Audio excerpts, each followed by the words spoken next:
രാജ്യത്തെ ഗാർഹിക ഉപഭോക്താക്കൾക്ക് 100% പാചകവാതക വിതരണം ഉറപ്പാക്കിയതായി കേന്ദ്ര പെട്രോളിയം മന്ത്രാലയം.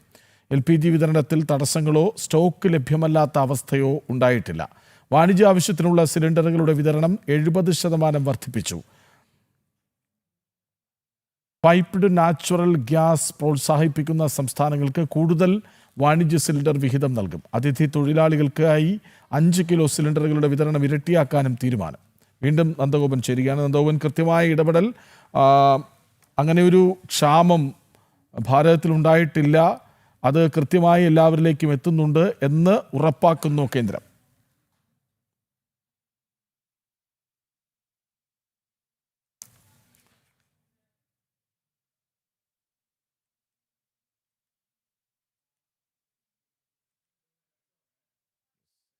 രാജ്യത്തെ ഗാർഹിക ഉപഭോക്താക്കൾക്ക് 100% പാചക വിതരണം ഉറപ്പാക്കിയതായി കേന്ദ്ര പെട്രോളിയം മന്ത്രാലയം അറിയിച്ചു.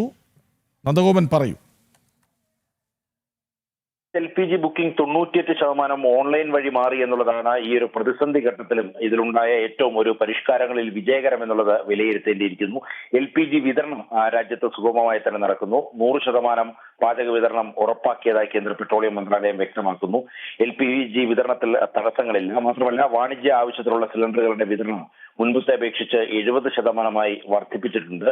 അതേപോലെ തന്നെ അതിഥി തൊഴിലാളികൾക്കായി 5 കിലോയുടെ FTL സിലിണ്ടറുകളുടെ വിതരണം ഇരട്ടിയാക്കാൻ തീരുമാനിച്ചിട്ടുണ്ട്. LPGക്ക് പകരമായി ഈ PNG പൈപ്ഡ് നാച്ചുറൽ ഗ്യാസ് പ്രോത്സാഹിപ്പിക്കുന്ന സംസ്ഥാനങ്ങൾക്ക് കൂടുതൽ വാണിജ്യ സിലിണ്ടറുകളുടെ വിഹിതം നൽകുവാൻ വേണ്ടിയുള്ള തീരുമാനമായിട്ടുണ്ട്.